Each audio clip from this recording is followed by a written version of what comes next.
Next gen prime YouTube channel நேயர்களுக்கு astro KS ஐயங்காரின் பணிவான நமஸ்காரங்கள். இப்போ நம்ம சனி வக்கரத்தை பற்றி பார்க்க வந்திருக்கோம். 2/7/2025 17/11/2025 வரலாம் உண்டான கிட்டத்தட்ட ஒரு 4.5 மாதம் பார்த்தாலேயானால் சனி வக்ரகதி அடைகிறார்.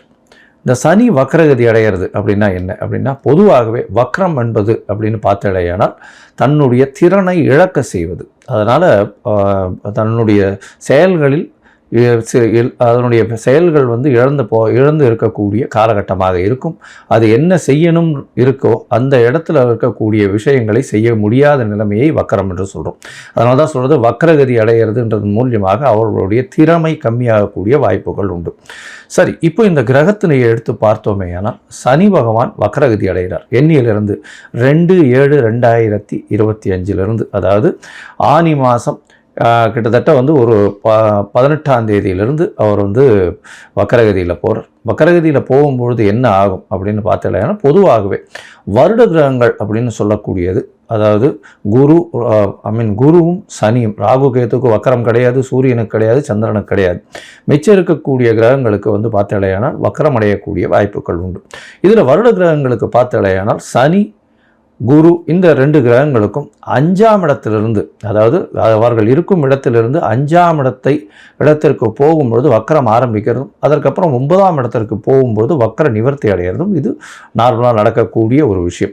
சனி பகவான் ஒரு ராசியில் 2.5 வருஷம் அவர் இருக்கக்கூடிய காலகட்டங்கள்னு பார்க்கும்பொழுது கிட்டத்தட்ட 2 தரம் வக்கரகதி ஆகக்கூடிய வாய்ப்புகள் மிகவும் அதிகமாக இருக்கும். 2லேருந்து 3 தரம் ஆகக்கூடிய வாய்ப்புகள் இந்த 2.5 வருஷத்தில் நடக்கக்கூடிய வாய்ப்புகள் உண்டு. ஏன்னா சனி ஒரு வருஷத்துக்கு பார்த்தாலேயானால் 12 ராசிக்கு சூரியன் சுற்றி வரும்போது 5லிருந்து 9ஆம் ராசி வரும்போது ஒரு வருஷமும் அந்த மாதிரியான வக்கரகதிகள் அடையக்கூடிய வாய்ப்புகள் உண்டு. சரி, இப்போ சனி வக்கரகதி அடைகிறதுனால என்ன ஆகும் அப்படின்னு பார்த்தாலேயானால் சனி வக்கரம் ஆகும்பொழுது அதனுடைய செயல்பாடுகளில் நிச்சயமாக தன்மை இழக்கக்கூடிய வாய்ப்பு உண்டு. சரி, அதனுடைய செயல்பாடுகள்னு எடுக்கும்பொழுது அதனுடைய காரகத்துவம்னு சொல்லக்கூடியது, சனி பொதுவாகவே ஆயுள் காரகன் அப்படின்னு ஜோதிட சாஸ்திரத்தில் கொடுக்கப்படுறது. அதை தவிர சனி பகவானை காரகத்துவத்துக்கு முக்கியமாக சொல்லக்கூடியது அப்படின்னு பார்த்தோன்னா உங்களுடைய தொழிலை சார்ந்த கர்ம காரகன்னு சொல்லக்கூடியது சனி பகவான் உள்ளது. அதனால் தொழில் சார்ந்தோ உங்களுடைய ஆயுள் சார்ந்தோ உண்டான விஷயங்களை சனி பகவானை குறிப்பிட்டு பார்ப்பாங்க. ஏன்னா காரகத்துவத்துக்கு அந்த சனி பகவானை அந்த விஷயத்தை செய்யக்கூடியவர். சரி, இந்த காலகட்டத்தில் வக்கரகதியில் இருக்கும் பொழுது என்ன ஆகும் அப்படின்னா, சில நேரங்களில் சில பேருக்கு பார்த்தாலேயானால் வக்கரம் பெற்ற சனியாக இப்பொழுது வரும்பொழுது சில விதமான பிரச்சனைகளை ஏற்படுத்தக்கூடிய வாய்ப்புகள் இருக்கும். எப்படி அப்படின்னா, அவர்கள் உடல் நலத்தில் பின்னடைவு ஏற்பட்டிருந்தாலோ, இல்லைன்னா வியாபார நிமித்தமாக புது முயற்சிகள் எடுக்கக்கூடிய காலகட்டமாக இருந்தாலும் அந்த காலகட்டங்களில் பின்னடைவு ஏற்படக்கூடிய வாய்ப்புகள் மிகவும் அதிகம். சரி, இந்த சனி பகவானுக்கு என்ன ஒரு எளிய பரிகாரங்கள் செய்யலாம் அப்படின்னு பார்த்தாலேனால் சனி காயத்ரி மந்திரம் சொல்லலாம். சனி காயத்ரி மந்திரம் அப்படின்னு சொல்லக்கூடியது என்ன அப்படின்னு பார்த்தாலேனால், ஓம் காகத்வஜாய வித்மஹே கட்கஹஸ்தாய தீமஹி தன்னோ சனீஸ்வர பிரசோதயாத்து அப்படின்ற ஒரு சனி காயத்ரி மந்திரம். அதற்கு பிறகு ஓம் சனீஸ்வராய வித்மஹே சாயாபுத்ராய தீமஹி தன்னோ சனி பிரசோதயாத்து அப்படின்ற சனீஸ்வரனுடைய இன்னொரு காயத்ரி மந்திரமும் சொல்லக்கூடியது. இது ஒரு நாளைக்கு 8 முறை ஜபிப்பதன் மூலியமாக சனி பகவானுக்கு மூலியமாக அடையக்கூடிய பிரச்சனைகளிலிருந்து விடுபடக்கூடிய வாய்ப்புகள் உண்டு. சரி, சனி பகவானை பொறுத்தவரையும் ஒரு இடத்துல எந்த இடத்துல இருக்காரோ அவருடைய பார்வைகள்னு சொல்லக்கூடியது 7ஆம் பார்வை எல்லா கிரகங்களுக்கும் உண்டு. அதை தவிர பார்த்தாலேயானால் சனி பகவானுக்கு 3-10 என்று சொல்லக்கூடிய பார்வைகளும் இருக்கிறதாக ஜோதிட சாஸ்திரத்தில் சொல்கிறாங்க. சனி பகவானுக்கு ஏன் இவ்வளோ முக்கியத்துவம் கொடுக்குறோம் அப்படின்னா, அவர் ஆயுள் காரகன் அப்படின்றதுனாலும் உங்களுடைய கர்மத்தை அவர் காப்பார். அதாவது கர்மத்தினுடைய விஷயங்களை சொல்லக்கூடியவர் அப்படின்றதுனாலும் உங்களுடைய பூர்வ ஜென்ம முன்வினைகள் எல்லாவற்றிற்கும் அவர் காரகத்துவமாக அமையறதுனால அவருடைய காலகட்டமான 7th சனி, அஷ்டமத்து சனி, அர்த்தாஷ்டம சனி இந்த காலகட்டங்களில் உங்களுடைய கர்மாவின் பலன்களை நிச்சயமாக கொடுப்பார். அதனால தான் சனி அவருடைய உச்ச வீடுன்னு சொல்லக்கூடிய துலாத்தில் இருக்கிறதுனாலும், ஏன்னா உச்ச துலாம் அப்படின்னு சொல்லக்கூடியது அளவுகோல்னு பேர். அதாவது ஒரு பக்கம் அதிகம் ஒரு பக்கம் கம்மி அந்த மாதிரியான விஷயங்களே கிடையாது. அதனால் 2 பக்கமாக சமநிலையாக பார்க்கக்கூடியவர் சனி என்பதனால் சனி பகவான் உச்சம் பெறும் இடம் அப்படின்னு சொல்லக்கூடியது அப்படின்னு பார்த்தாலேயானால் துலாம்.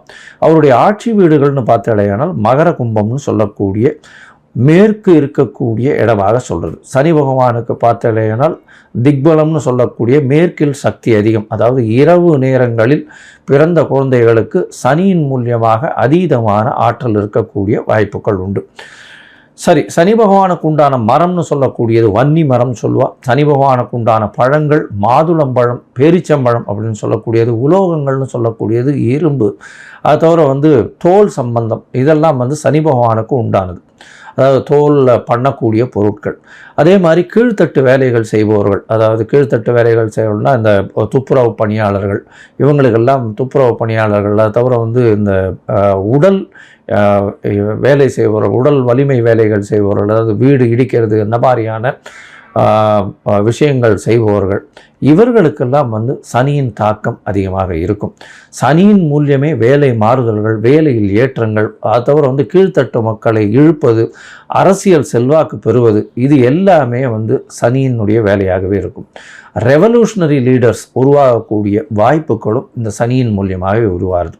சனியை பொறுத்தவர்களும் பார்த்தாலேயானால் ஒரு பெரிய அரசியல் மாற்றங்களை ஏற்படுத்தக்கூடிய விஷயங்களை அவர் செய்யக்கூடும்.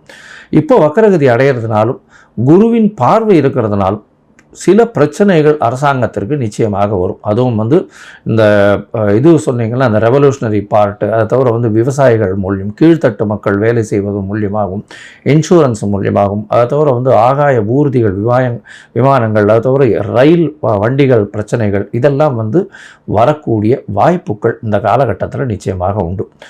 சரி, இப்போ ஒரு ராசியாக மேஷம் முதல் மீனம் வரை இந்த சனியினுடைய வக்கரகதி என்ன ஆறுதுன்றதை பார்க்கலாம். இந்த சனி வக்கரம் பார்த்தாலேயானால் பூரட்டாதி 3ஆம் பாதத்தில் இந்த சனி வக்கரகதி ஆரம்பிக்கிறது.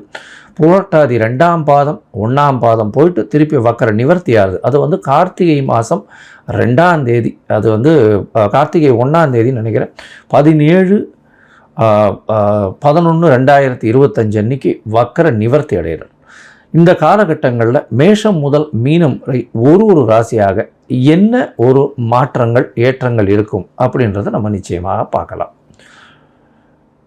இதற்கு நடுவில் உங்களுக்கு அஸ்ட்ராலாஜிக்கல் கன்சல்ட் தேவைப்பட்டதே ஆனால் நீங்கள் எனக்கு ஃபோன் பண்ணுங்க, உங்களுக்கு அப்பாயின்மெண்ட்டு தரேன். என்னுடைய கட்டணங்கள் என்ன அப்படின்றத சொல்கிறேன், அதை போட்டுட்டு உங்களுடைய அப்பாயின்மெண்ட்டை ஃபிக்ஸ் பண்ணிக்கோங்க. சந்தி, அதாவது நான் பார்த்த ஜாதகங்கள்லேயே நிறைய சந்தி இருக்கக்கூடிய ஜாதகம், அதாவது மிருகசீரிஷம் 2ஆம் பாதம்னு சொல்லிட்டுருப்பா, 3ஆம் பாதமாக இருக்கும், லக்ன சந்தி, அதை தவிர நட்சத்திர சந்தி, இந்த மாதிரியான சந்தி இருக்கிறதுனால என்ன ஆகும் அப்படின்னா, அவள் ரிஷபராசிக்காராக நினச்சின்னு இருப்பா, மிதுன ராசியில் இருப்பாள். அதே மாதிரி துலா ராசி நினச்சின்னு இருப்பா, அவள் விருச்சிக ராசியில் இருப்பாள், விசாக நட்சத்திரத்தில். இந்த மாதிரியான மாறுதல்கள் மிகவும் அதிகமாக இருக்கும். முதல்ல உங்கள் ஜாதகத்தை போட்டு அதற்கு பிறகு உங்களுடைய ஜாதகத்தின் மூலியமாக இப்பொழுது நடக்கக்கூடிய தசாபுக்தி அந்தரம் சூக்ஷ்மம் எப்படி இருக்குன்றதை பார்த்துட்டு அதற்கு பிறகு உங்களுக்கு உண்டான பலன்களை சொல்லணும். அதற்கு அப்பாயின்மெண்ட் ஃபிக்ஸ் பண்ணி தரேன். எனக்கு உண்டான கட்டணம் என்னன்றதையும் போடுறேன். அந்த கட்டணத்தை செலுத்தி அப்பாயின்மெண்ட் வாங்கிக்கோங்க. இப்போது மேஷம் முதல் மீனம் வரை சனி வக்கர நிலை என்ன செய்யும் அப்படின்றத பார்ப்போம். மீனம், பூரட்டாதி, உத்திரட்டாதி, ரேவதி, இந்த 3 நட்சத்திரம் 9 பாதங்களை கொண்ட ராசி. ராசியின் அதிபதினு சொல்லக்கூடியவர் குரு பகவான். உங்களுக்கு ராசிக்கு 12ஆம் இடத்துல சனி பகவான் வக்கரகதியில் போகிறார். வக்கரகதியில் போகிறதுனால என்ன அப்படின்னா, 12ஆம் இடத்துல சனி இருக்கும்போது 7 சனி ஆரம்பிச்சுடுது. தேவையற்ற செலவுகள் வரக்கூடிய வாய்ப்புகள் இந்த காலகட்டத்தில் உண்டு. வேலை மாறுதல்கள் நிச்சயமாக இருக்கும். இடம் விட்டு இடம் பெயரக்கூடிய வாய்ப்புகள் நிச்சயமாக இருக்கும். விசா அதெல்லாம் ப்ராசஸ் பார்த்துட்டு இருந்தீங்க, வெளிநாடு போகணுன்னா சிறு சிறு தடங்கள் வரக்கூடிய வாய்ப்புகள் நிச்சயமாக இருக்கும். இந்த காலகட்டத்தில் பார்த்தீங்களேனால் கணவன் மனைவிக்குள்ள அந்யோன்யம் சற்று கம்மியாக இருக்கக்கூடிய வாய்ப்புகள் உண்டு. 2/7/2025 17/11/2025 வரலும் உண்டான காலத்தில், அதாவது 4.5 மாதத்தில் பார்த்தாலேயானால் முதல் 1.5 மாதம் உங்களுடைய அலைச்சல் கொஞ்சம் அதிகமாக இருக்கக்கூடிய வாய்ப்பு, வேலையில் மாற்றங்கள் இருக்கக்கூடிய வாய்ப்பு, தாயின் உடல்நிலையில் சற்று பின்னடைவு இருக்கக்கூடிய வாய்ப்புகள் நிச்சயமாக இருக்கும். அதற்கு அடுத்த 1.5 மாதம் அப்படின்னு பார்க்கும்பொழுது, அதாவது ஆகஸ்ட் செப்டம்பரில் பார்க்கும்பொழுது பார்த்தோம்னா உங்களுடைய முயற்சிகளில் சிறு சிறு தடைகள் வரக்கூடிய வாய்ப்புகள் நிச்சயமாக இருக்கும். முயற்சிகளில் சிறு சிறு தடைகள் வரக்கூடிய காலகட்டங்களாக அமையும். இளைய சகோதரர்கள் மூலியமாக சற்று பின்னடைவு இருக்கக்கூடிய வாய்ப்புகள் உண்டு. அதை தவிர பார்த்தலையானால் முயற்சிகள் மூலியமாக சிறு சிறு போட்டிகள் எல்லாம் வந்து பின்னடைவு இருக்கக்கூடிய வாய்ப்புகள் உண்டு. உங்களுடைய ராசிக்கு பார்த்தலையானால் 3வது 1.5 மாதத்தில், அதாவது அக்டோபர், நவம்பர் இந்த காலகட்டத்தில் பார்க்கும்பொழுது பண வரவில் சற்று பின்னடைவு இருக்கும். பேச்சில் ரொம்ப கவனமாக இருக்கிறது நல்லது. கணவன் மனைவிக்குள்ளே சற்று அந்யோன்யம் குறையக்கூடிய வாய்ப்பு. அதை தவிர வந்து உங்களுடைய இது குடும்பத்தில் சலசலப்பு இருக்கக்கூடிய காலகட்டமாக அமைய போகிறது. இந்த காலகட்டத்தில் பார்த்தலையானால் உங்களுடைய ராசிக்கு 2ஆம் இடத்தையும் வந்து சனி பார்க்குறார், வக்கர சனியே பார்க்குறார். அதனால் குடும்பத்தில் ஜாகிரதையாக இருக்கும். பேச்சுவார்த்தையில் யாருக்கும் கமிட்மெண்ட் கொடுக்காதீங்க. அதாவது நான் இதை செஞ்சிடுவேன், அதை பண்ணிடுவேன் அப்படின்றதெல்லாம் கமிட்மெண்ட் கொடுக்காதீங்க. அதே மாதிரி ஜாமீன் கையெழுத்து போடுறதுலையும் ரொம்ப ஜாகிரதையாக இருக்கிறது ரொம்பவுமே நல்லது. அது தவிர உங்களுடைய ராசிக்கு பார்த்தலையானால் 6ஆம் இடத்தை சனி பார்க்குறார். இதன் மூலியமாக புதிய கடன் உருவாகக்கூடிய காலகட்டமாக அமையும். தேவையில்லாமல் ஒருத்தருக்கு ஒருத்தர் பிரச்சனைகள் வரும். தேவையில்லாமல் வம்பு போய் இழுக்கிறதுன்னு சொல்லுவார் இல்லையா, அந்த மாதிரி தேவையற்ற வம்புகளில் நீங்களே போய் மாட்டிக்குவீங்க. ஜாகிரதையாக இருக்கிறது நல்லது. அது தவிர உடல் நலத்தில் சற்று பின்னடைவு இருக்கக்கூடிய வாய்ப்புகள் நிச்சயமாக இருக்கும். அதுவும் வந்து இந்த சர்க்கரை சம்பந்தமாக, எலும்பு சம்பந்தமாக, இரத்த சம்பந்தமாக உண்டான விஷயங்களில் பிரச்சனைகள், கழிவு பாதைகளில் வரக்கூடிய பிரச்சனைகள் இருக்கக்கூடிய காலகட்டமாக இருக்கும். அதுவும் பார்த்தாலேனால் இந்த இது, அதாவது பேங்கிங் செக்டார்ஸில் இருக்கிறவங்க, அதை தவிர வந்து இந்த இன்சூரன்ஸ் செக்டர்ஸில் இருக்கிறவங்க, கடல் வாணிபம் செய்பவங்க, இவங்களுக்கெல்லாம், அதை தவிர தங்க வியாபாரம் செய்கிறவங்க, கோல்ட் ஸ்மித்ஸ், இவாளுக்கெல்லாம் வந்து சற்று பின்னடைவு இருக்கக்கூடிய காலகட்டமாக இந்த காலகட்டம் அமைய போகுது. மொத்தத்தில் பார்க்கும்பொழுது இந்த மீனராசிக்காரர்களுக்கு புதுசாக வீடு வாங்கணும்னா ஜாகிரதையாக பார்த்து வாங்குங்க. லிட்டிகேஷன்ஸ் இருக்கக்கூடிய வாய்ப்புகள் நிச்சயமாக உண்டு. தாயின் உடல்நிலையில் சற்று பின்னடைவு இருக்கும். படிக்கக்கூடிய மாணவ மாணவியருக்கு சற்று பின்னடைவு இருக்கக்கூடிய வாய்ப்புகள் நிச்சயமாக உண்டு. அது தவிர முயற்சிகளில் சிறு சிறு தடங்கல்கள் இருக்கக்கூடிய காலகட்டமாக அமையும். இளைய சகோதரர்களோட சிறு சிறு பிணக்கு இருக்கக்கூடிய வாய்ப்புகள் நிச்சயமாக இருக்கும். வேலை, புதிய வேலையில் வந்து மாறக்கூடிய வாய்ப்புகள் இருக்கும். அந்த வேலையின் மூலியமாக சிறு சிறு பிரச்சனைகள் இருக்கக்கூடிய காலகட்டமாக அமைய போகிறது. பண வரவு சிறு தடங்கல்கள் இருக்கக்கூடிய காலகட்டமாக இருக்கும். பண வரவு சிறு தடங்கல்கள் இருக்கும். இதை தவிர பார்த்தீங்கன்னா உங்களுக்கு வந்து குடும்பத்தில் கணவன் மனைவிக்குள்ள அந்யோன்யம் இருக்காது. குடும்பத்தில் பிரச்சனைகள் இருக்கக்கூடிய காலகட்டமாக அமைய போகிறது. அது தவிர உங்களுடைய ராசிக்கு 12ஆம் இடத்துல இருக்கக்கூடிய சனி பகவான் வேலையில் மாறுதலை கொடுப்பார். உடல் நலத்தில் பிரச்சனையை கொடுக்கக்கூடிய காலகட்டமாக அமையும். அதனால் கொஞ்சம் நீங்கள் பொறுமையாக இருக்கிறது ரொம்பவுமே நல்லது. இந்த காலகட்டத்தில் பார்த்தாலேயானால், அதாவது எட்டிய தளி அப்படின்ற இடம் புதுக்கோட்டை டிஸ்ட்ரிக்டில் இருக்குது. அங்கே வந்து சனீஸ்வரனுக்கு கோவில் இருக்குது. அந்த கோவிலை போய் சேவிச்சுட்டு வாங்க. உங்களுக்கு வந்த பிரச்சனையும் வரக்கூடிய பிரச்சனையும் பனியை, அதாவது சூரிய ஒளியை கண்ட பனி போல நிச்சயமாக விலகக்கூடிய வாய்ப்புகள் உண்டு. இந்த காலகட்டத்தில் விநாயகர் கோவிலுக்கு போயிட்டு வாங்க. விநாயகர் கோவிலுக்கு சதுர்த்திக்கு சதுர்த்தி தேங்காய் உடைச்சின்னு வாங்கும். எல்லா விதமான ஏற்றங்களும் மாற்றங்களும் வரும்.